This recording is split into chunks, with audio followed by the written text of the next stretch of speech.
سرتون رو خم کنیم پایین لطفاً. ببخشید. بعد از اینکه موها رو خشک کردیم با باد میرسیم به مرحله اتوکشی. مرحله اتوکشی ما موها رو لایه‌های نه حالا خیلی نازک و نه خیلی ضخیم اما مرتب جدا می‌کنیم و شروع کنیم به اتوکشی.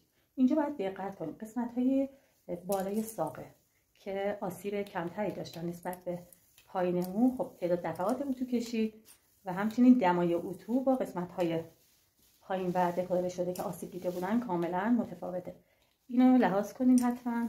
من برای قسمت بالای موهاشون از دمای 220 درجه سانتیگراد و برای قسمت‌های پایین دما رو کمتر می‌کنم، حدوداً 200 درجه. و اینکه سعی می‌کنم قسمت‌های بالا رو بیشتر اتو کشی کنم و قسمت‌های پایین مو کمتر اتو کشی بشه. یه لایه دیگه من برای شما اتو کشی میکنم، کاملا دقت کنید. ما انتهای ریشه رو مانوت میدیم و مراقب باشیم به پوست سر اتو نخوره.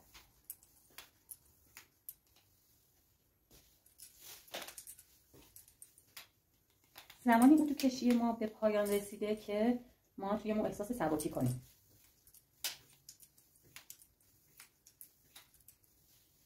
اینجا دقت کنید من پایینای مو رو به اون صورت اتو کشی نکردم. الان دو لایه رو با هم که گذاشتم، حالا دو لایه رو با هم اتو کشی میکنم به خاطر اینکه نیازی نیست لایه نازک رو برداریم، چون خود اتو کشی اگه به نحو سریع انجام نشه آسیب خیلی بدی بهمون میده.